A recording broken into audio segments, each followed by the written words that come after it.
Hello, it's 6:32. I wanted to start exactly 6:30, but I got delayed. Mainly, I was trying to find out, oh, welcome to this taste challenge between Crystal Palace Premium, oh yeah, Premium London Dry Gin versus Mims Deluxe. Deluxe, eh? Distilled London Dry Gin. Okay. Let's see, Frankfort, Kentucky, and I believe the Crystal Palace is Frankfort, Kentucky.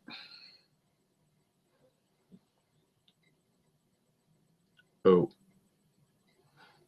sorry, Louisville. But actually, they're both owned by the Sazerac company. I'm going to enable comments, although at this time of the morning, I don't guess there'll be any. Don't worry, folks. I've been up since 3:50.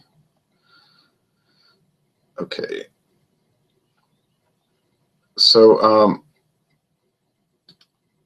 yeah, I was trying to find out what year Crystal Palace came out, okay, when it was introduced. You'll see the light getting brighter and brighter as I sit here. They're both 80 proof. They're both Sazerac brands. Louisville is worldwide distilling. Sometimes you'll see it called the Founders Company.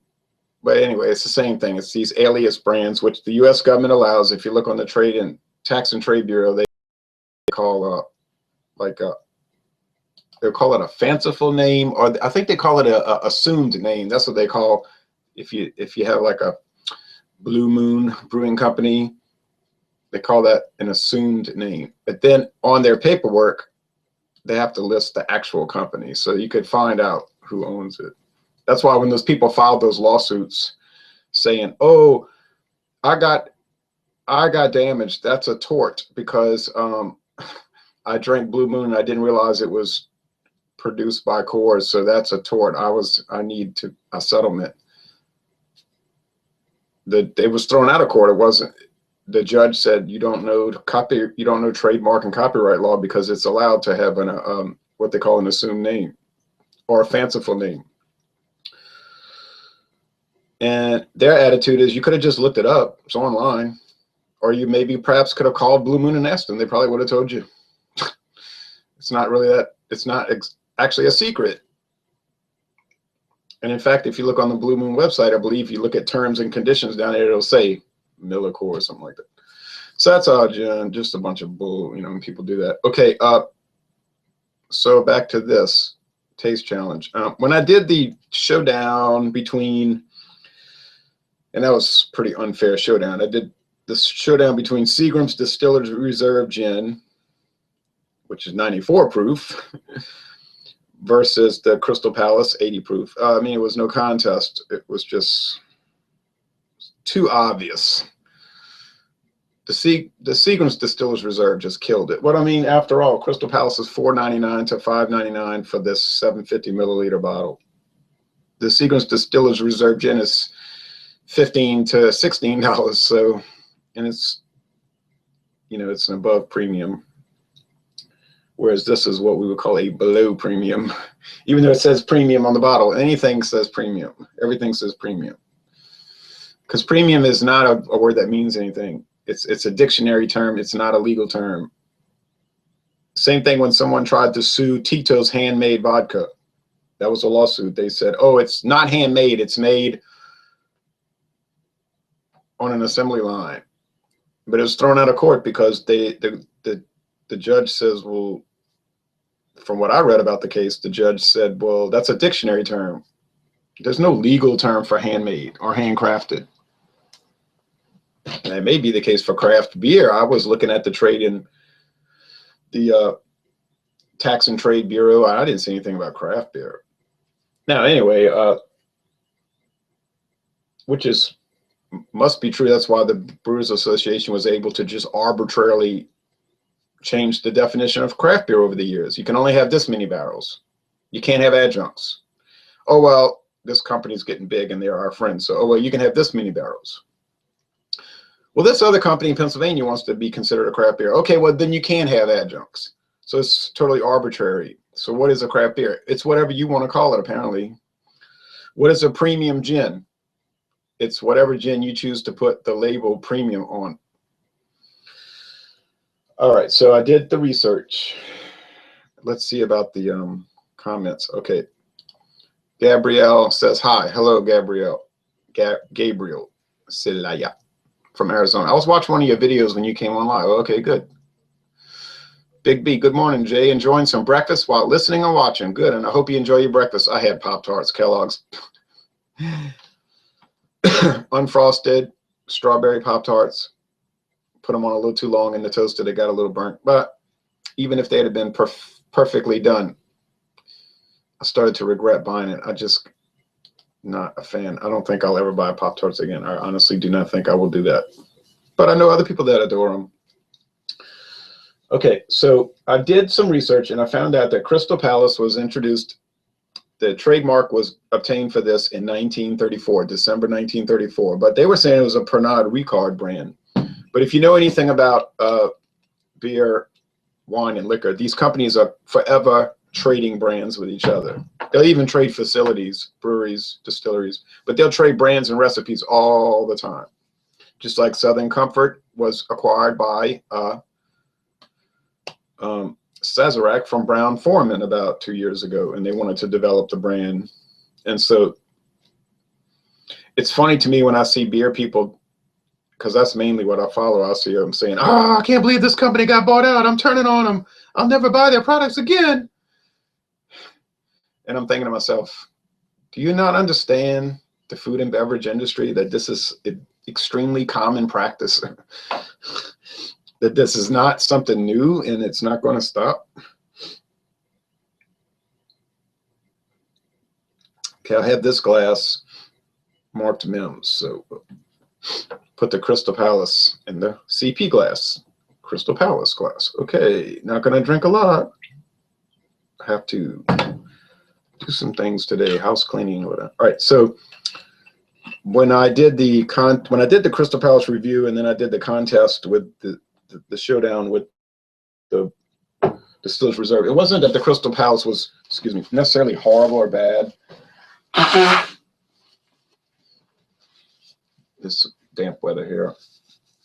I was talking to somebody the other day. He said, yeah. I said, you ever notice how almost everybody in Louisiana has constant sinus problems? He said, yeah, I noticed that. It's the humidity. We have to move to Arizona to avoid this. Okay, but then you have other problems related to very dry weather. The Crystal Palace just had like a flat taste. It wasn't bad. It was just like almost a neutral. And it doesn't even say, at least they're being relatively honest. It doesn't say it's made with the, imported botanicals. It says with natural flavors. And I'm thinking they're not even distilling it over juniper berries. They're just adding some mimicked flavoring. But I'm figuring they're figuring you don't care, because the person that's stopping at racetrack, gas station at 6 in the morning, getting off of work from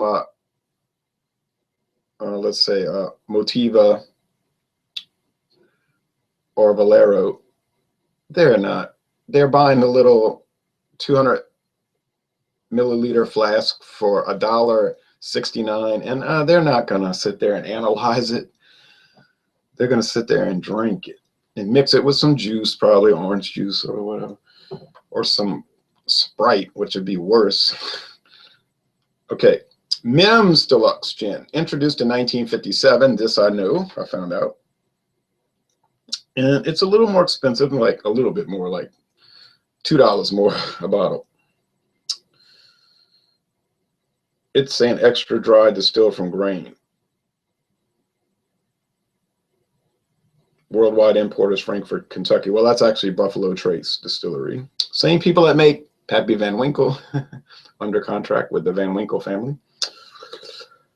Now, on this bottle, it says, we love to hear from our customers. And whoever wins this showdown, and I'm pretty sure I know who's going to win it, it's going to go face to face against Vodka whenever I finish ranking these, which could be a month. This one does not say we love to hear from our customers. Barton Distillery, Louisville. Yeah, Barton was bought. The whole Barton company was bought by Sazerac. All their facilities and brands and trademarks, everything. I think that was in 2009. So, so let's pour the Mims. Now, my daughter had experience with Mims. She had the big plastic bottle, and she said, and that's why I'm drinking this, because she said, you keep it, because I already have one. I bought it for her. Her experience was that she thought it was a pretty good, a credible product for mixed drinks. Well, that's all she does. She doesn't ever drink them straight, except in a tasting. Yeah, it was okay. And then I gave her the Taka, and I said, what'd you think about that? Oh, yes, she thought it was much better than the Mims, or relatively better, and she thought it was working very well. And I read some online reviews, and they were saying, oh, yeah, the Taka, don't fool yourself. Well, down here in Louisiana, Taka is a major brand. We'll get onto that later, but that's like a big, you see billboards everywhere. It's like I grew up seeing Taka. I thought Taka was like one of the most, I just thought it was like a premier brand of vodka and gin, but their big thing is vodka. But and then somebody said, oh, that stuff's cheap.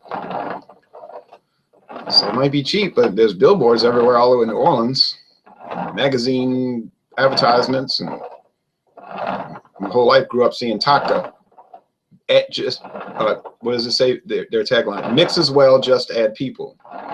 That's their decades old tagline: mix as well, just add people. All right. So, and yes, they this company does the low and the high. So you can get a $4.99 750 milliliter bottle from them, and you can get a $299.99 bottle of some sort of liquor from them. Okay, that'll be released one day a year or something like that. Keep putting my glasses off and on. I need my glasses to see far away. I don't need them for up close. You said get bifocals. No, it's not a bad idea. Okay. I don't know why I just did that. That was pretty stupid. I'll mix them up again. All right. So let's see the comments. And then I'll do the taste challenge, which I don't think. Okay. Cheers. Cheers, man. Joshua says. Cheers back to you, Joshua. Josh. Okay. I think I've got them well mixed. I can't tell which is which. I'm just flipping them around and around. Okay. All right. Concentrate. Okay. Obviously, they appear the same. They're both clear. They're 100% grain neutral spirits. That's what gin is. And it's got some unique and typical flavorings that give it that typical, some people say disgusting, other people like it, disgusting flavor and aroma. Well, it depends on what you like. I'm not too big on it. I mean, it's okay. I could live without it, but it's almost like a spicy, I don't know what this, like a pine tree type thing. I had juniper berries in the beer before I had it in the gin. And I saw a gin yesterday at Mathern's, and it's $12.99, and it's made by Anchor. Anchor Brewing Company of California. They've got gin now, so well, could be something to look at. Okay, this one has that spicy, kind of fir tree type smell. It's hard to describe. It's like a peppery, almost turpentine type. If you get the sap from a pine tree, it's hard to pin down.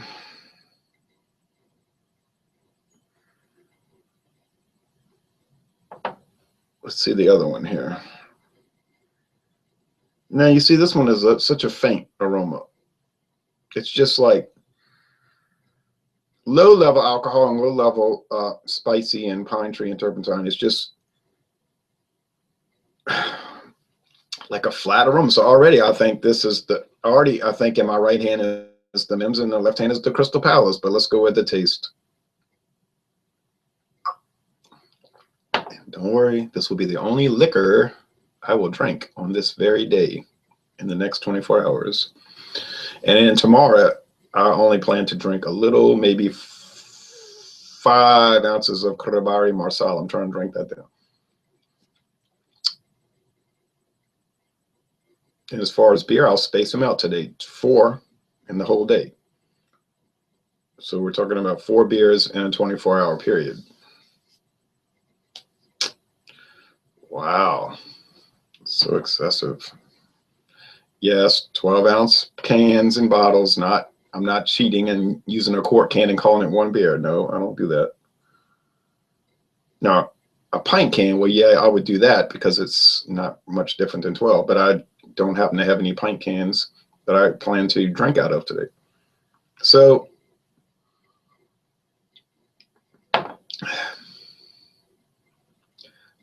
it's got all those peppery notes,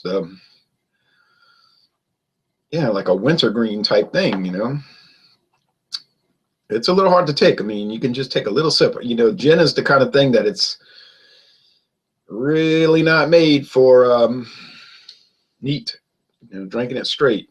That's why if you look on any of these companies' gin websites, they'll immediately say, try this mix, try this mixture, try this highball, try this highball, try this cocktail, whatever the terminology they use.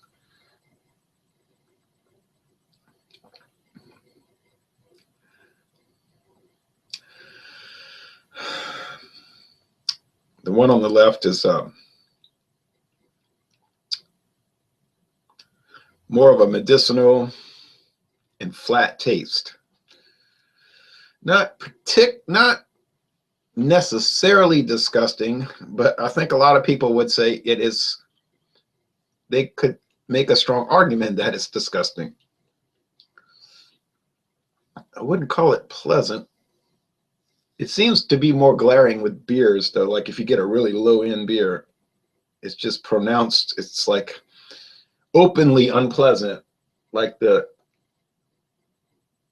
what is it? The Milwaukee's Classic Lager from Minhas. The other ones that come from City Brewing. Oh, I mean, they're just like, the smell is off.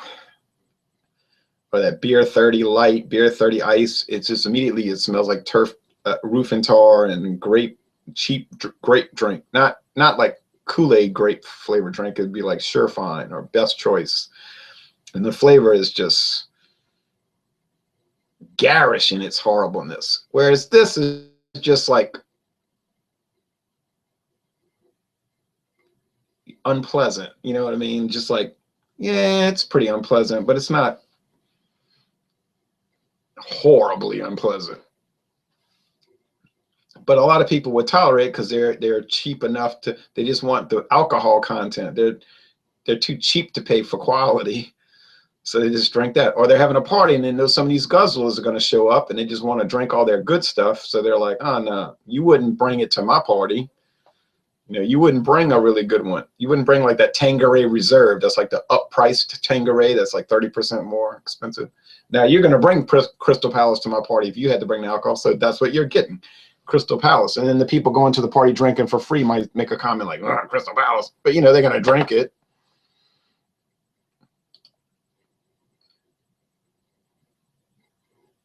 Okay. I'm going to end this right now. This has got to be the Mims. It has character. It has quality. It's kind of pleasant to drink on its own. Like I say, gin is really not that kind of drink. This one here, last sip.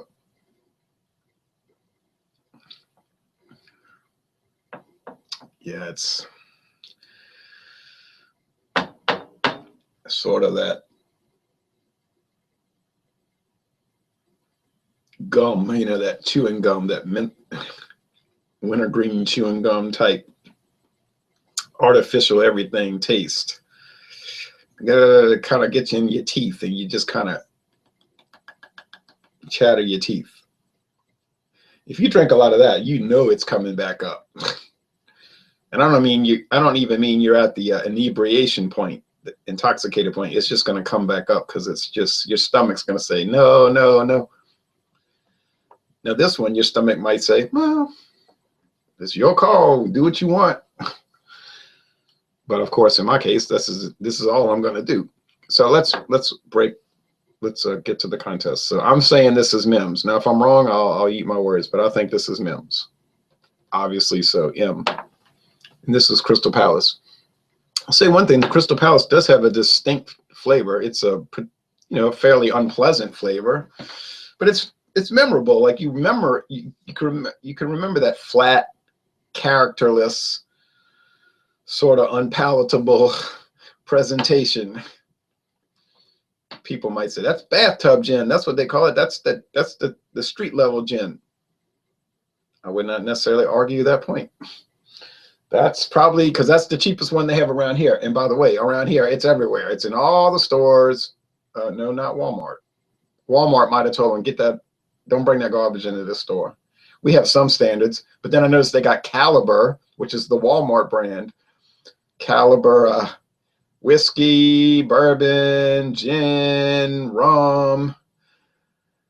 I think they have tequila. Now, I don't know. I don't know what kind of quality Caliber is. I don't know who contract distills it for Walmart, but they might have just told Sazerac, don't bring this in. It's too low. It's too low quality.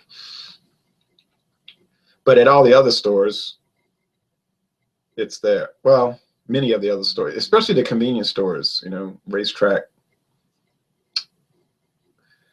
they have it in the little bottles, the bigger bottles, and this 750. I haven't seen it in anything bigger. They might, yeah, I think at Dornex, because Dornex does the ultra expensive liquors, like $5,000 a bottle in a locked cabinet.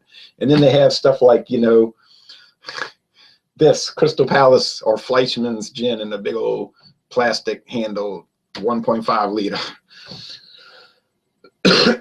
And for whiskey, same thing. Albertsons might have it because they tend to offer the low end. Winn-Dixie might have it. All right, I just haven't seen it at this Winn-Dixie. All right, so it's a pretty easy contest. People have told me price matters. It does matter. In most cases, it sure matters here. I think after the talk, I'm going to finish gin for a long time. My arm could be twisted to do the Crown Russe, which I think is even lower, rivals Crystal Palace for the lowest of the low end. Kind of scared, but I do see it around. People say, why don't you do some good like Gordon's and Tanqueray and Bombay. Well, I might one day. I'd rather concentrate on brandy and whiskeys, honestly, and especially brandy. This is just not my type of thing. But I can see its appeal. I mean, my uncle, he just drinks this stuff like crazy. Not this. He would be very insulted if you brought either one of these to his home. He only drinks Tanqueray. Thank you for watching this video production. Oh, wait, last comments. Big B says, I love these taste challenges. I agree about those nasty beers mentioned, Camo and Simple Times Lager. Oh, yeah, just horrible. I've never gone to Walmart for my beer and liquor, he says. Well, I have many times, and I find that the prices are very good. Oftentimes, though, Dornex can beat Walmart in wine and liquor, never in beer. They don't beat them by much. And plus they have a lot of stuff Walmart doesn't have. But Walmart here has a pretty extensive liquor collection, and they always have these discounts, like these closeouts, where they just have it really cheap. And I can't speak for other states, but over here it's just on the shelf. Like there's no special behind the counter. You could just be, like I've said before, you could be shopping with your child and tell your child, go get some of that Evan Williams and bring it to the basket. And they go, your little 4-year-old could go take it off the shelf and say, here, Mama. And Louisiana is right wing in some ways, like ultra conservative in some ways, but in other ways is very liberal, libertarian. like with drive-through daiquiri shops and all that. So it's kind of a different type place. Big B, do you guys have Total Wine in more stores in Louisiana? No, we do not. We really don't have any chain liquor stores except for Martin Wine Cellar, okay, which is a locally owned chain. They sell wine, liquor, and some beer. Pretty good amount of beer. Yeah, I hear about Total Wine and more all the time. And I know in Florida they got ABC, which is very good, ABC.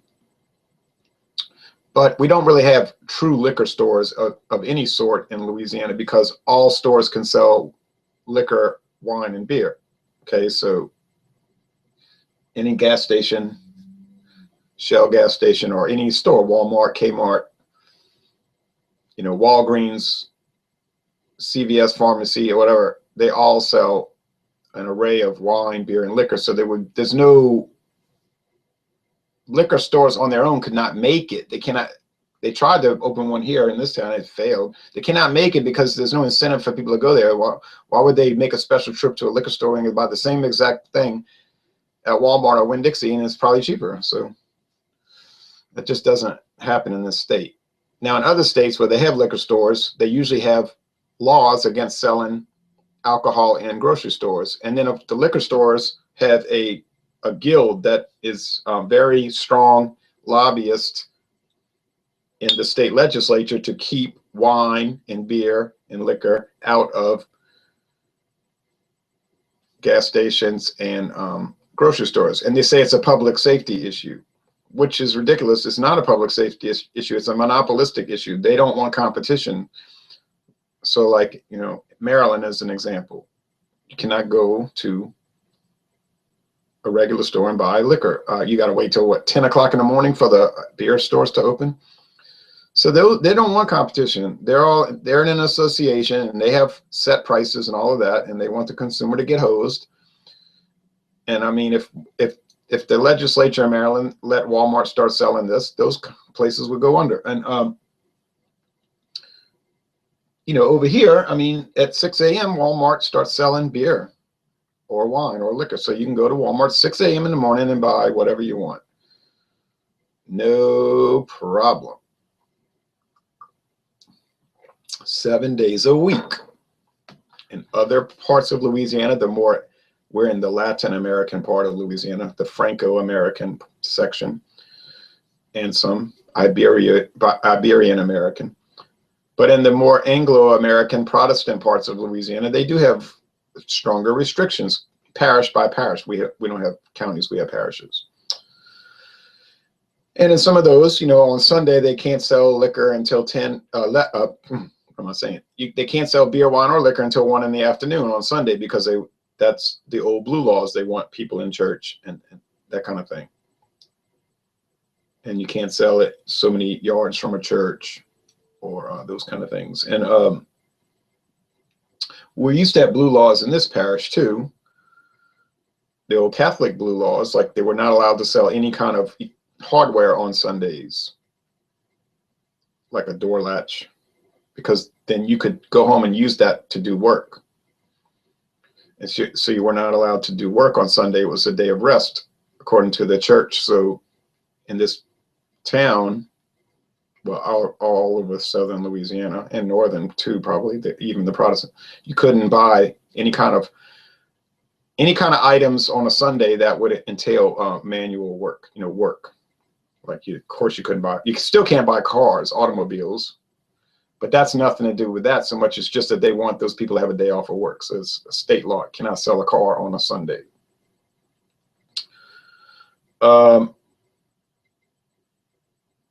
And some other, well, I'm going to get off of this, but there's some other blue laws, you know, like when I went to public school, they only had fish on Fridays, never meat, ever. And I know people that are a generation older than me that I graduated in the 80s, mid-80s, they graduated in the mid-60s. Every Friday they would take the children, all the kids from the public school, and they would walk them across the street to go to Friday Mass at the Catholic Church, which was across the street from the public school, the elementary school. So all the children were taken to Friday Mass until around the 1970s, maybe 1975, because then you had a lot of Methodists and Baptists and whatever moving in to the town, and they were angry. They would say, I don't want my child going to Mass, you know. Oh, no. But I'm not going to say too much because I don't want to. They still have prayer in school here, but I'm not. I know this for a fact. They flout the law. They always did. Not the law. I'm sorry. That's not a law. The Supreme Court ruling, supposedly based on the 14th Amendment. But that's another rant. But anyway, so I do have, you know, very, very strong, like, you know, eyewitness evidence of prayer in school in this parish. But that's, I would never name names, and I would never give testimony to that because I don't want outside, you know what I mean? I don't want the Reds coming in. All right. Thank you for watching this video production.